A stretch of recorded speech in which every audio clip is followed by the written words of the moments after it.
이 양반 새로운 시간이 돌아왔습니다. 제가 그날 서구 형이랑 홍서구 권가연 그 패션 비평 편에서 한 번 더 하겠다고 얘기를 드렸었는데 드디어 모셨습니다. 한번 인사 소개 한 번씩 해주시죠. 예, 저는 패션에 대해서 글 쓰고 번역도 하는 박세진이라고 합니다. 반갑습니다. 네, 안녕하세요. 저는 하이피스트라는 곳에서 현재 에디터로 일하고 있는 재종현이라고 합니다. 와. 그리고 이승준입니다. 아니 세진님이랑은 저 서울 패션 라디오를 예, 할 때 그때도 그냥 막 페이스북으로 연락드려가지고 그랬을 거예요, 아마. 한번 나와주십사 해가지고 그때도 책이 새로 나왔었던 타이밍이었던 것 같은데 그때 아마 패션 vs 패션 처음 나오고 네. 찜이었을 거예요. 그래가지고 맞아요. 진짜 막 아무 얘기나 막 했던 기억이 있는데 그래서 나오셔가지고 막 얘기하고 제가 아는 패션으로 긴 글 쓰는 사람 양대산맥이 홍석우랑 박세진이었어요. 그 둘의 그림을 봤던 기억이 있었고 좋은 얘기 같진 않네요. 패션으로 긴 글 쓰는 사람. 눈치가 빠르시거든요. 그리고 그 재종현님은 사실은 그냥 어컬트 아카이브를 제가 팔로우하고 있었는데 안 올라오는 거예요. 어느 순간부터. 그래서 왜 안 올라오냐고 제가 물어봤죠. 갑자기 뒤에 네, 미친 맞아요. 사람처럼. 네네. 마팔도 아니었죠. 왜 안 올라오냐고 물어보니까 갑자기 취직했다는 거예요. 하이피스. 그래서 아이고 그렇구나. 완전 상반된 곳을 갔구나 해가지고 그렇게 알게 된 정말로 저희 게스트들 중에서 가장 덜 친한 사람들. 오늘 처음 뵀습니다. 지금 방금 이 집에 들어오는 거 처음 봤어요. 원래 그 전에 커피라도 한잔 하자고 그랬는데 일정이 서로 바빠가지고 그런 상황입니다. 그래가지고 이제 오늘 또 아주 대면대면한 사이들끼리 패션 미평이었더니 얘기하는 아주 골 때리는 상황을 만들어봤습니다. 아니 우선 세진님, 그러니까 각자 얘기가 좀 궁금해요. 왜냐면 세진님은 그래도 좀 아는 사람들이 있을 수 있는데 예. 종현님은 아예 사람들이 재종현이란 이름 아예 모를 거예요. 아예 모르죠. 네. 세진님부터 패션 긴 글의 삶을 투척하게 된 계기, 약간 과정 이런 게 좀 궁금해요. 이건 뭐, 뭘 전공하셨는지 어렸을 때 뭐 그런 건 다 됐고요. 아까 안 돼요? 예, 패션부터 시작하자면은 네. 2010년 정도부터 그 전에는 이제 뭐 커뮤니티 같은 거 혼자 운영해가지고 회원 몇 명 있고 막 그랬었는데 그래도 패션 커뮤니티였어요? 이름 물어보면 안 돼요? 헬무트랑에 관한 걸로 시작을 했었어요. 그래가지고 팬 커뮤니티라고 하면 좀 그렇지만 아무튼 그런 거 막 하다가 블로그 시대에 접어들면서 그냥 뭐 얘기 저 얘기 하다가 글도 보내게 되고 이렇게 가면서 이제 여기까지 온 거죠. 글을 보낸다는 거는 매체에 기고했다는 네, 얘기인 매체에서 거죠? 연락 오면은 써보고 막 이러다가 2010년쯤에 이제 동인지 같은 거 하나 만들어가지고 그러면서 원고가 쌓이니까 책 내자 막 이렇게 해가지고 책 내면서 또 책 내니까 또 원고 들어오고 막 이렇게 계속 그냥 뭐 굴러온 것 같아요. 뭐. 너무 쿨한데요. 여기서 동인지는 너네들이 생각하는 그 그거 아니고요. 그 옛날에는 문학 동인 이런 게 있었어요. 님들아. 예, 네. 그러니까. 그런 건 거죠? 예, 언리미티드 같은 데서 이제 뭐 나가서 책 팔고 막 이런 거 하다가 뭐 그렇게 흘러왔죠. 그럼 처음 내셨던 책이 뭐예요? 처음 냈던 건 이거 패션 vs 패션. 여기. 그 전에 번역본이 있었는데 옛날에 패션 vs 패션. 빈티지 워커웨어라고 빈티지 패션? 갑자기 생각이 안 나네. 그거는 이제 번역, 역자로서. 책, 되게 큰 책, 두껍고 무겁고 아름다운 책이 있거든요. 그 영국의 패션 아카이브, 빈티지 아카이브 하시는 분들이 이렇게 책 모아놓은 책이 있어요. 그 사진책 책 같은 거. 그거를 처음 번역하면서 책 쪽에 들어서게 됐죠. 많이 아실 만한 건 아메토라? 아메토라 번역한 게 아마 그래도 좀 많이 보시지 않았을까 싶네요. 책이 그래도 한 5권 정도 쓰신 거 아니에요? 4권? 4권. 예, 4권 쓰고 번역도 한 3, 4권? 그렇게 하고 있습니다. 그래서 진짜 형님들이 블로그 시대 시작하신 분들이 많긴 한 것 같아요. 예, 그러니까 그때 약간 갈리는 것 같은데 그때 블로그를 하시는 분들이 있고 커뮤니티를 하시는 분들이 있고 좀 그러는데 커뮤니티 하시는 분들은 아무래도 이제 사람 만나고 좋아한다던가 뭐 이 사람 저 사람 얘기 듣는 거 좋아하신다던가 이런 분들은 그런 거 많이 했던 것 같고 그냥 혼자 떠들고 혼자 막 혹시 댓글 달리면 뭐라 그러나 이렇게 뭐 이런 이제 성향에 따라서 좀 갈리지 않았나. 홍서구가 커뮤니티 계열이고. 네, 막 그쪽 커뮤니티도 하시고 하니까 많이 알고 저는 이제 그런 결과로 약간 구경꾼 포지션? 패션 내에 아는 분들도 그렇게 많은 것도 아니고 또 완전 소비자냐 하면 또 그것도 좀 아닌 것 같고 아직 적당한 거리감 같은 걸 좀 유지하려고 예전에는 안 그랬는데 요즘에는 약간 의식적으로 애를 쓰면서 구경꾼, 관람자를 유지하려고 하고 있습니다. 관찰자 포지션을 유지하려고 하셨군요. 예, 뭐 제 나름대로는 그렇게 생각하고 있어요. 아니, 이게 교보문고 강남점을 되게 어렸을 때 많이 갔었는데 20대 예. 초반에 가면 패션에 대한 제대로 된 글이 있는 게 센진님 말고 아무도 그런 글을 쓰는 사람이 없어요. 아니면은 막 무슨 이쁜 일러스트 그리기 뭐 이런 거 있잖아요. 패션 일러스트 그리기 이런 실용서 학생들 타겟으로 한 그런 거 아니고 정말로 읽을 만한 글이 서점에 있는 거는 수진님 책 말고는 없었던 기억이 아직도 있고 그래서 제 또래 아니면 좀 저보다 밑에 있는 또래들이 수진님 글에 대해서 얘기하고 그런 거 같다고 저는 생각하긴 하거든요. 네, 운이 좋았죠, 저도. 없었던 것 같기도 하고 지금도 사실 이게 왜 없냐 생각해보면 공급도 없지만 수요도 없고 뭐 그런 경향이 있긴 한데 아이, 네. 이 편의 결과를 바로 말하셨네요. 아 근데 이게 공급이 수요를 만들고 수요가 공급을 만든다고 생각하거든요. 패션도 마찬가지지만은 어떤 옷이 나와야 이제 아 세상에 이런 게 있구나 하면서 입게 되는 거고 또 그런 입는 사람이 늘어나면 또 비슷한 걸 만들어내는 거고 이제 어느 컨텐츠나 뭐 마찬가지인 것 같아요. 근데 이거 같은 경우에는 좀 약간 무주공산 바닥에 있었고 지금도 거의 무주공산이긴 한데 그래도 이제 그때랑 다른 점은 패션에 관한 소식을 전달하는 곳들은 엄청나게 많아졌고 정보량도 그때랑은 비교가 안 되게 접하기가 일단 훨씬 쉬워졌죠. 그런 좀 상황이 달라지긴 했죠. 요 책이 2007년도더라고요. 네, 그쵸. 그러니까 그때는 정말 혜진님밖에 없었고 그래도 지금 아예 없다고는 할 수 없긴 해요. 그쵸. 여기 옆에 네. 있는 젊은이 같은 사람들이 생겨났으니까. 요거 나왔을 때 전 8살. 아이고, 몇 년생이에요? 저 2000년생입니다. 아, 2000년생이에요? 네. 오케이. 자, 대단하다, 그런 역으로 더. 그러면은 2000년생 얘기 좀 들어볼까요? 아니, 네. 저는 어컬트 아카이브로 종현님을 알게 됐어요. 네. 그 전에 뭐 하던 사람이었어요? 그 전에 저는 어컬트를 시작하게 됐던 게 제가 21살 때였는데 군대 입대를 앞두고 대학 생활을 하다가 군대 가서도 제가 뭔가 유의미한 활동을 하고 싶은데 뭘 해볼까 하다가 네이버 블로그도 생각을 해봤는데 이게 군대에서 컴퓨터를 제대로 쓰기가 어려우니까 블로그로는 뭘 하기가 어렵겠더라고요.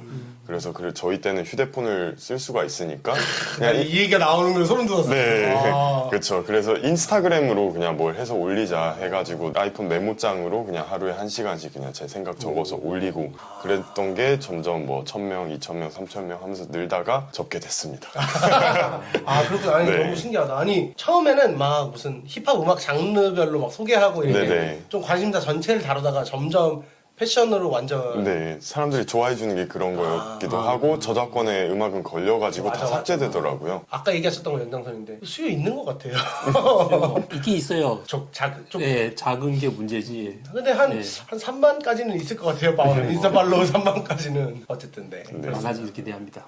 그래서 그 저작권이나 이런 것 때문에 패션으로 더 치중해서 가신 거예요? 네, 그것도 있고 아무래도 사람들이 더 좋아해 주는 게 그런 거다 보니까 저한테 외고 연락 오는 것도 뭐 음악 쪽보다는 패션 쪽이 더 많고 저는 스스로는 그 전까지 제가 음악을 좀 더 좋아하고 잘 안다고 생각했는데 이게 남들이 제 글을 봤을 때는 또 꼭 그렇지만 않겠구나 이런 게 느껴져서 패션 쪽으로 더 파고든 것도 있습니다. 그럼 대학교 때 음악 패션 쪽에 관심이 많았던 게 이유가 있어요? 전공이 뭐 그런 거? 전공은 전혀 무관하고요. 제가 그냥 그 초등학교 한 3학년부터 중학교 2학년까지 미국에서 자랐었는데 미국으로 넘어간 게 2009년이었는데 그때가 딱 그 카니 웨스트와 릴 웨인이 정말 핫했던 그런 시기였는데 그때 제 반에 3분이 한 1 이상이 흑인이었던 적이 있어요. 제가 처음 동네 미국에 어디였어요? 갔을 때 저는 그 오렌지 카운티요. LA 바로 밑에. 네네. 그 중에서 약간 좀 막 사립학교 그런 데 나온 게 아니라 그 동네 웨스트 코스트구나. 네네 학교를 나왔는데 저한테 대뜸 막 뭐 카니 웨스트 아니야 릴 웨인 아니야 이러면서 막 가사 알려주고 막 영어 수업 시간에는 막 벽에 교실 가면 막 투팍 그림 걸려있고 막 랩 가사로 막 수업 가르치고 막 그러면서 힙합에 빠지고 서브컬처들이 다 연관이 되어 있고 그쵸. 그런 브랜드 매장들이 한국과는 다르게 진짜 골목골목 다 보이고 하다 보니까 어려서부터 접한 게 좀 영향이 좀 되지 않았나 싶어요. 제가 직접 보고 느낀 거니까. 신기하다. 네. 그렇게 하고 한국 돌아와서 군대 가서 그거를 졸라 써냈다.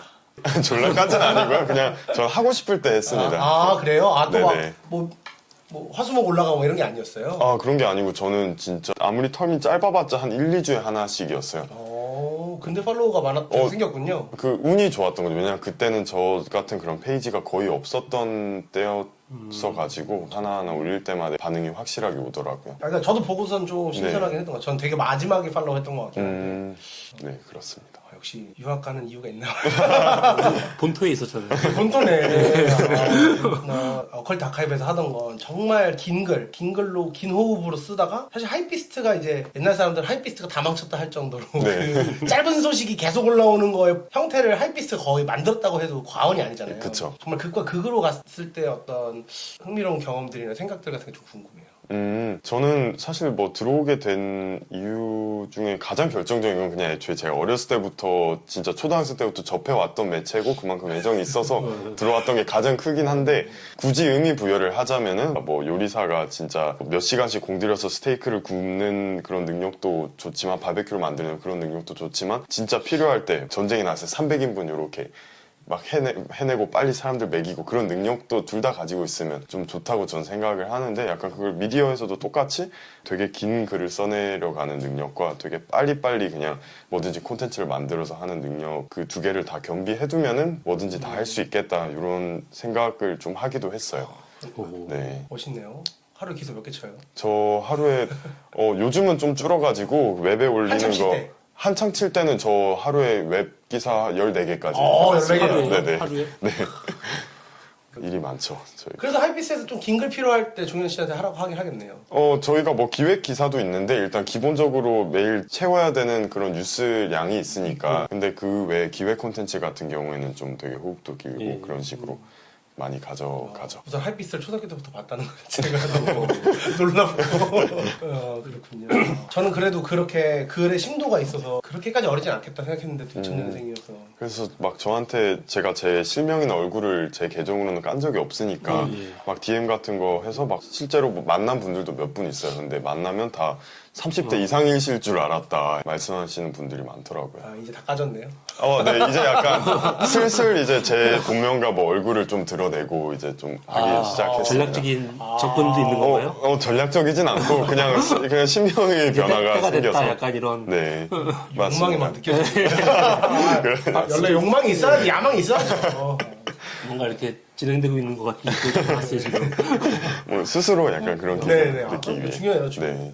아니 그러면 이제 비평으로 넘어가려고 하는데 세진님은 그럼 요즘에 그 다른 사람들 글 패션 관련된 글들을 해외나 한국 거를 많이 보세요? 근데 사실 크리틱 같은 거는 좀 많이 없는 것 같고요. 해외에도. 네, 해외에도 뭐 바네사 프리만, 그 뉴욕타임즈 뭐 그런 분들 몇 분 계시잖아요. 그분들 다 이제 나이 드셔가지고 보긴 다 봐요. 근데 요즘 얘기를 못 하죠, 맞죠? 계속 반복되는 것들을 하고는 계시는데 보기는 다 보는데 칼럼 크리틱이 흥하는 시대는 확실히 아니다. 그러니까 예전 같은 경우에는 보면 막 디자이너랑 에디터랑 같이 컬렉션 비슷하게 이렇게 서로 정보 주고 받으면서 하는 경우들이 많았잖아요. 근데 다큐멘터리 같은 거 보면 이제 에디터 조언도 듣고 이제 그런 시대는 좀 하도 조언 들을 때도 많고 문화적 흐름 같은 것도 사실 패션 안에서의 흐름만 가지고 어떻게 진행될 수 있는 시대가 아니기 때문에 뭐 문화, 음악, 영화 수많은 것들이 영향을 받고 또 영향을 미치고 이런 시대라 보냐 안 보냐 그러면 보긴 봅니다. 근데 외국 거를 좀 많이 보는 편이죠.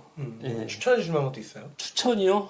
전 뉴욕타임즈, 가디안, 워싱턴 포스트 막 이런 것들 있잖아요. 그런 게 그래도 제일 양질의 글을 쓰고 있지 않나 생각은 해요. 전 정통파시군요. 예. 아니 근데 많이 봐요. 진짜 많이 봐요.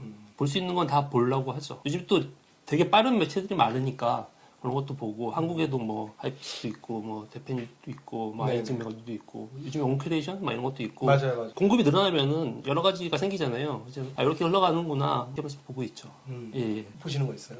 저도 최대한 다 챙겨보려고 하고 있는데 뭐 해외 같은 경우는 요렇게 발행한지 맞는지 모르겠는데 원 그래너리 네네네. 하여튼 네, 거기 거 되게 많이 보고 있고 그리고 말씀하신 뭐 정통직 것들도 종종 챙겨보고 보그런웨이 그런데 네, 그 올라오는 하나씩 아티클 다 올라오니까 쇼마다 그런 것들도 보는데 뭔가 제가 느끼기엔 3년 사이에 좀 되게 재미가 없어진 듯한 그런 느낌이 뭔가 전 스스로 좀 받아가지고 약간 어떤 게요? 왜 힘이 없었어? 그냥 뭔가 전반적으로 그냥 아. 뭐 런웨이 그런 비평이나 그런 것들이 좀 예. 재미가 없어진 듯한 느낌이 살짝 있어서 전 요즘은 그냥 쇼 하나에 대한 비평을 본다기보단 그냥 BOF 같은 데서 올리는 패션 시장의 뭐 흐름이 어떻게 흘러가고 있나 약간 그런 쪽에 좀 더 관심을 두게 되는 것 같아요. 예, 뭐 저도 약간 그거 본다고 했는데 사실 제일 많이 보는 건 그냥 패션쇼예요. 브랜드에서 넣는 걸 제일 많이 보는 것 같아요. 제일 집중해서 보는 건 나머지 뭐 이런 얘기 했구나 이런 얘기 했구나 뭐 이 정도고. 국내 시장은 서울 패션위크라고 얘기할 수 있는 거 패션쇼는 그냥 이제 거의 무의미해진 상황에 가깝잖아요 지금. 그렇죠. 그리고 무신사로 얘기할 수 있는 그 시장 안에 들어가 있지 않은 브랜드가 정말 손에 꼽을 정도고 무신사 시장 안에서 모든 게 결정되고 막 이러고 있잖아요. 한때는 사실 무신사 우리가 다 되게 무시했던 플랫폼이긴 하거든요. 왜냐면 멋있는 것보다는 좀 더 소비지향적이고 근데 이제 지금은 사실 다 들어가 있으니까 그렇게 얘기하기도 애매해진 상황인데 뭐.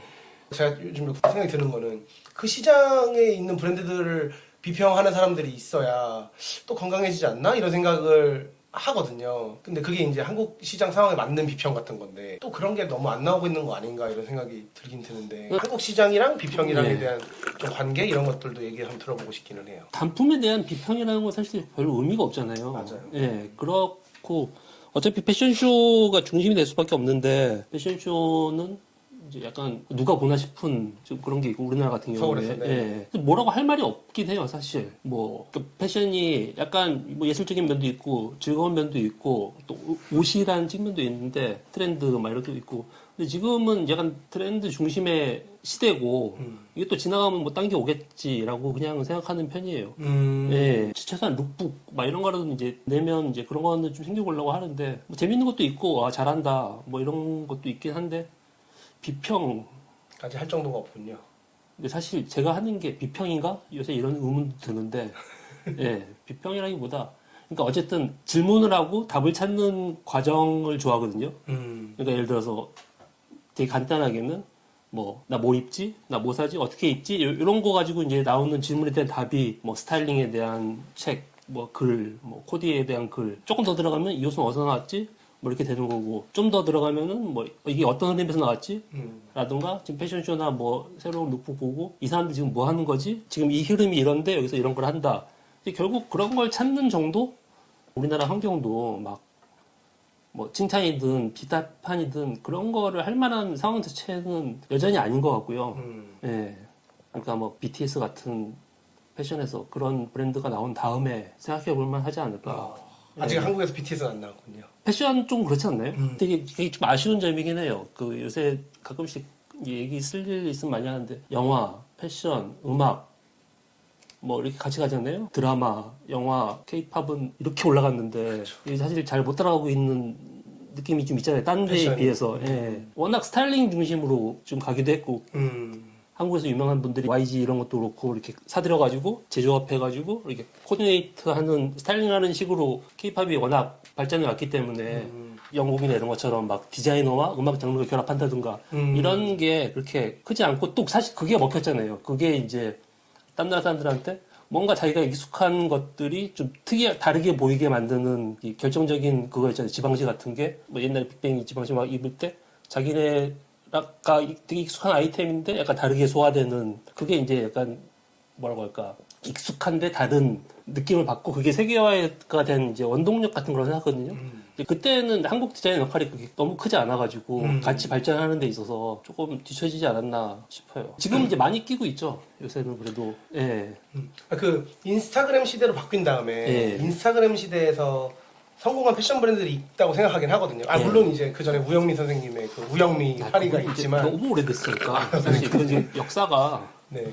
그 말고 뭐 예를 들면 뭐 선두주자는 포스타 카이팩션이라고 생각하고 이제 글로벌 그 브랜드들이랑 다 협업하고 하는 그 사실 인스타그램의 수혜를 가장 많이 본 브랜드 중에 하나로 저는 생각하거든요. 거기랑 그리고 강협, 뭐 헤인서 이런 브랜드들. 아, 그렇죠. 제일 잘하시는 분들이죠 요새. 네. 근데 또 그 BTS냐 하면은 뭐 기생충이냐 근데 아직은 하면은 이제 네. 좀 터닝 포인트 같은 게 있고 그래야 이제 사람들의 관심도 더 커지고 뭐 영화 같은 경우에는 뭐 예전 기생충 뭐 이렇게 터닝 포인트들이 있잖아요. 들어가면서 이렇게 세계적으로 관심을 확 받고 지금은 막 넷플릭스에서 우리나라에서 만든 거 트레일러 나오면 전 세계 사람들이 막 다 보잖아요. 다 보잖아요. 그런 시대가 됐잖아요. K-pop 뮤직비디오도 예고편 나오면 누가 데뷔한다고 그래도 우리나라보다 더 관심 많잖아요. 같이 컸는데 거기서 이렇게 역할을 좀 처음부터 잘 못한 게 그런 시대기도 하고 그런 걸 응용한 것도 있지만 그런 게 좀 아쉽긴 한데 따라가려고 뭐 아까 말씀하신 젊은 브랜드들이 많이 나오고 있으니까 세계적으로도 이제 막 지용킨도 그렇고 이번에 뭐 올라가고 막 그런 네네, 게 많이 네네. 있으니까 그런 거에 관심을 가지고 볼 타이밍인 거죠.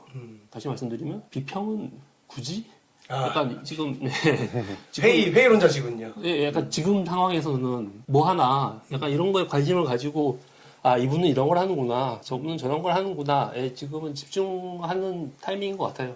예. 종현 씨 생각은 어때요? 질문이 근데 그 무신사에 입점된 브랜드 한정 hen서인가요? 몰라요? 그 어디로 갔는지 모르겠는데, 자, 대충 질문, 그러니까 살짝 바뀐 것 같아서. 비평, 네네. 그냥 한국 시장과 비평의 상관관계 정도. 네네. 무신사는 그냥 이제 한국 시장을 네. 약간 지금 예시로 대표하는 들어서 아, 약간, 네네.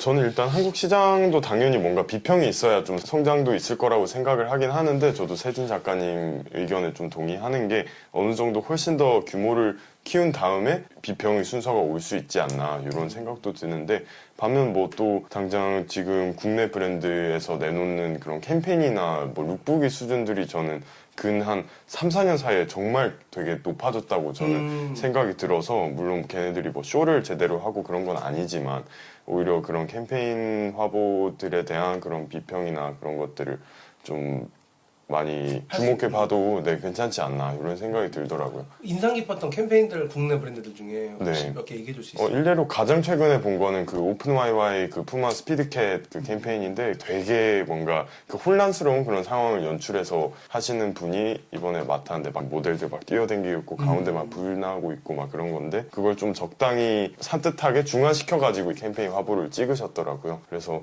그런 것들 되게 괜찮았고, 저는 헤인서 뭐 캠페인이나 룩북들도 매번 좀 되게 대자연 같은 데 가가지고 뭔가 찍는 것들, 그런 것들을 되게 좀 저는 개인적으로 마음에 들어 하고, 네, 그렇습니다.